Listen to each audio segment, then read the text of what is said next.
একজন নবী যার পুরো শরীর ক্ষতবিক্ষত, পচা মাংস, ঘা, দুর্গন্ধ। লোকেরা তার পাশে দাঁড়াতে চায় না, তবুও তার জিহ্বায় একটি বারের জন্য অভিযোগ আসেনি। তিনি শুধু বলেন আলহামদুলিল্লাহ। এ মানুষটি কে জানেন? তিনি হলেন নবী আইয়ুব আলাইহিসসালাম। সুপ্রিয় দর্শক, আসসালামু আলাইকুম ওয়া রাহমাতুল্লাহি ওয়া বারাকাতুহু। আজ থেকে হাজার হাজার বছর আগে বর্তমান সিরিয়া বা ইরাকের অঞ্চল জুড়ে বাস করতেন আল্লাহর একজন প্রিয় বান্দা, নবী আইয়ুব আলাইহিসসালাম। তিনি ছিলেন ইব্রাহিম আলাইহিসসালামের বংশধর, এক মহৎ বংশ থেকে আগত।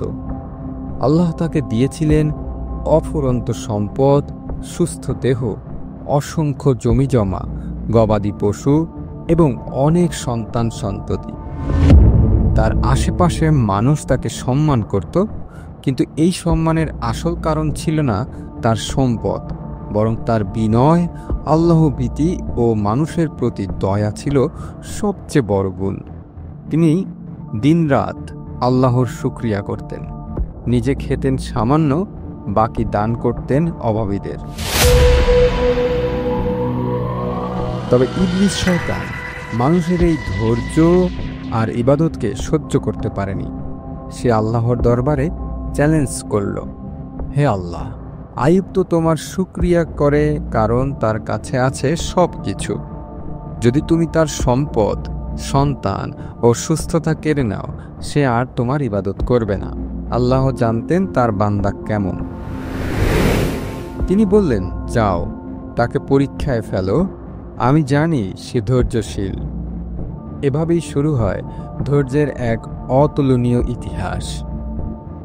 এক নবীকে ধ্বংস করে ফেলার শয়তানি চক্রান্তের বিপরীতে এক মানুষের ঈমানের অটুট পাহাড় দাঁড়িয়ে যায়।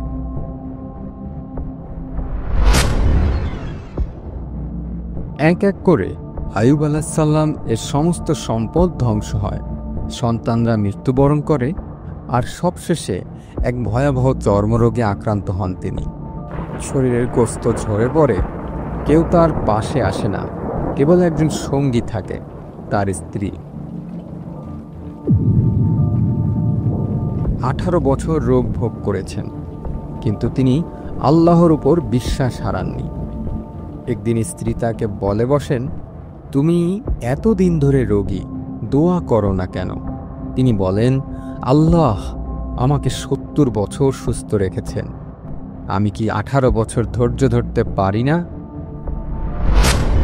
ধৈর্য সেই গুণ যা নবী আইয়ুব আলাইহিসসালামের জীবনের মূল প্রতিচ্ছবি।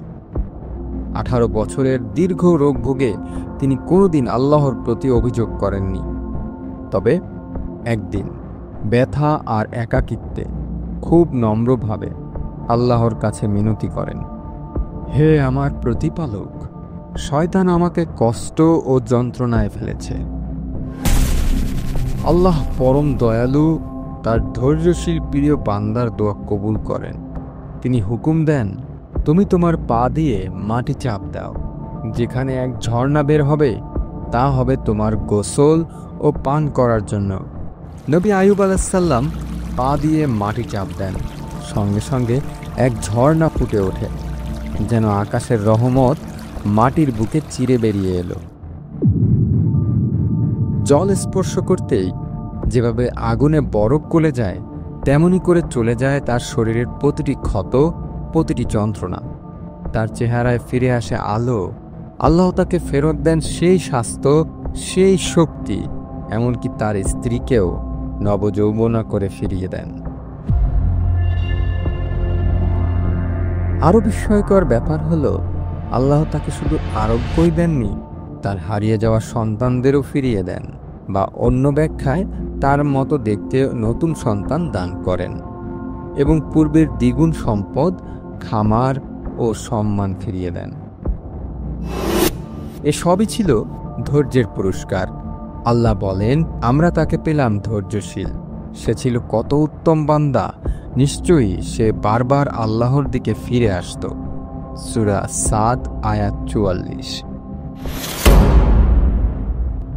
আজ আমরা সামান্য বিপদে হতাশ হয়ে যাই। একটু দারিদ্র্য, একটুখানি অসুস্থতা, কোনো পরীক্ষায় ব্যর্থতা, আমাদের ঈমান যেন কাঁপতে থাকে, আমরা হতাশার অন্ধকারে ডুবে যাই। কিন্তু নবী আইয়ুব আলাইহিস সালাম আমাদের শিখিয়েছেন, আসল মুমিন সেই যে সুখে যেমন শুকরিয়া করে, দুঃখেও তেমনি ধৈর্য ধরে, যার ঈমান অবস্থাভেদে বদলায় না, বরং দৃঢ় থাকে।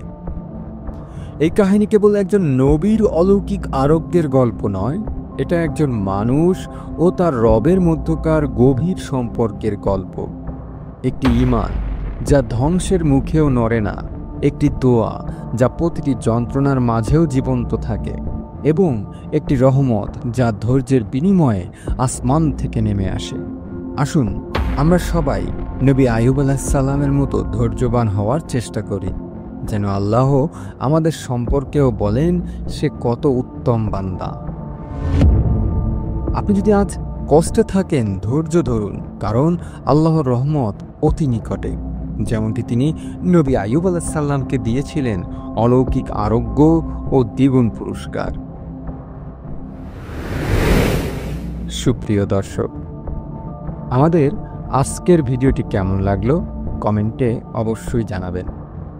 যদি এই ভিডিও আপনার হৃদয় ছুঁয়ে থাকে, তাহলে দয়া করে চ্যানেলটি সাবস্ক্রাইব করে সওয়াবের কাজে অংশ নিন। আজকের মতো এ পর্যন্তই।